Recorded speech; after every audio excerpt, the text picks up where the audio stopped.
नमस्कार, मैं हूं दीपाली। आइए नजर डालते हैं 31 जुलाई के कुछ खास न्यूज अपडेट्स पर। क्या पाकिस्तान जाएंगे पीएम मोदी? क्यों भारत को मिलने वाला है न्योता? पाकिस्तान ने औपचारिक रूप से संकेत दिए हैं कि वो साल 2027 में इस्लामाबाद में आयोजित होने वाली शंघाई सहयोग संगठन शिखर सम्मेलन के लिए भारत के प्रधानमंत्री नरेंद्र मोदी को आमंत्रित करेगा। पाकिस्तान के विदेश मंत्रालय के प्रवक्ता ने मीडिया ब्रीफिंग में कहा कि एससीओ के सभी सदस्य देशों को सम्मेलन में आमंत्रित किया जाएगा। उन्होंने स्पष्ट किया कि इसमें सभी सदस्य देशों के राष्ट्राध्यक्ष और शासनाध्यक्ष शामिल होंगे, यानी भारत भी आमंत्रित देशों में रहेगा। पाकिस्तानी प्रवक्ता ने कहा कि एससीओ की प्रोसेस और प्रोटोकॉल के तहत मेजबान देश के सभी सदस्य देशों को आमंत्रित करना उसका दायित्व है। निशिकांत बोले, बेतुका बयान देते हैं राहुल गांधी, दिमाग हो जाता है शून्य। भाजपा सांसद निशिकांत दुबे ने लोकसभा में विपक्ष के नेता राहुल गांधी पर कहा, राहुल गांधी ने जिन अपशब्दों का उपयोग किया है और उन्होंने जिस तरीके की परंपरा शुरू की है, वे बेतुके बयान देते रहते हैं। सत्ता के बिना कांग्रेस के लोगों का दिमाग शून्य हो जाता है। जब से राहुल गांधी नेता प्रतिपक्ष बने हैं, तब से कम 15 विशेषाधिकार के प्रस्ताव लंबित हैं।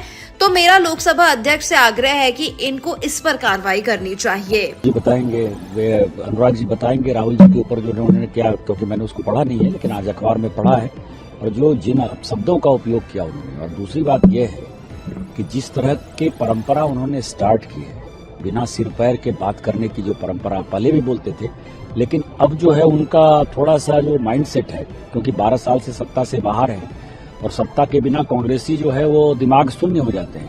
तो दिमाग शून्यता की जो स्थिति है उसी की पराकाष्ठा या विशेषाधिकार है। लेकिन मेरा लोकसभा अध्यक्ष जी से आग्रह है कि पिछले 2 साल से, जब से राहुल गांधी जी बने हैं लीडर ऑफ द अपोजिशन, कम से कम 15 विशेषाधिकार के प्रस्ताव पेंडिंग है।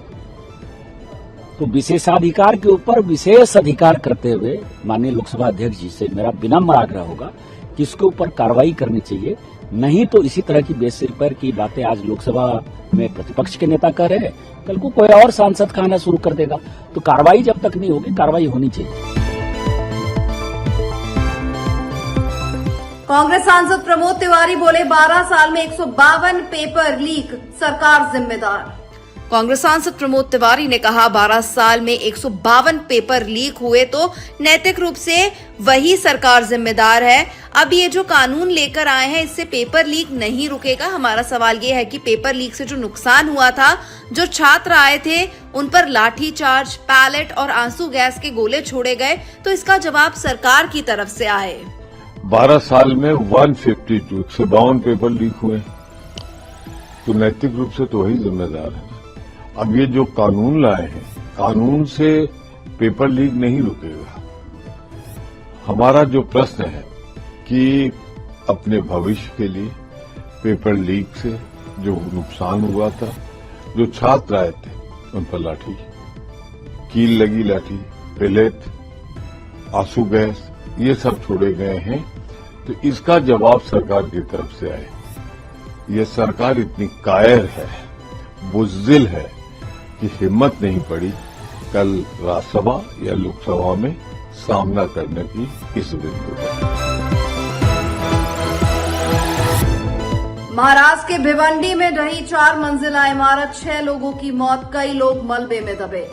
महाराष्ट्र के भिवंडी में 4 मंजिला इमारत का एक हिस्सा ढहने से बड़ा हादसा हो गया। अधिकारियों के अनुसार इस दुर्घटना में 6 व्यक्तियों की मौत हो गई है, जबकि 7 से 8 लोग मलबे में फंसे हुए हैं। यह हादसा गुरुवार रात करीब 11:30 बजे पावलूम नगरी के बालाजी नगर स्थित कोहिनूर बिल्डिंग में हुआ। जानकारी के मुताबिक 30 जुलाई की देर रात इमारत थोड़ी झुक गई थी। इसे देखते हुए वहां काम कर रहे मजदूर बाहर भाग निकले। उस समय बिल्डिंग में रिपेयरिंग का काम चल रहा था। इसी वजह से हादसे के वक्त ज्यादातर लोग बाहर थे।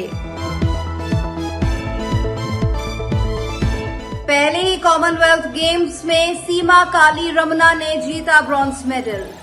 सीमा कालरमना ने कॉमनवेल्थ गेम्स 2026 में महिलाओं के डिस्क थ्रो इवेंट में ब्रॉन्ज मेडल जीता है। उन्होंने कहा, मैं बहुत खुश हूं, ये मेरा पहला कॉमनवेल्थ है और मैंने ब्रॉन्ज मेडल जीता है। यहाँ की ठंड की वजह से मुझे बार बार वार्म अप करना पड़ा। बहुत खुशी हो रही है। फर्स्ट कॉमनवेल्थ था और ब्रॉन्ज मेडल हासिल किया है। कठिनाई तो कुछ नहीं थी सर, बस थोड़ी ठंड थोड़ी ज़्यादा थी जिस वजह से बॉडी को बार बार वार्म अप करना पड़ रहा था और काफ़ी अच्छा कॉम्पिटिशन गया है सर। न्यूज अपडेट में फिलहाल इतना ही। मुझे दीजिए इजाजत। नमस्कार।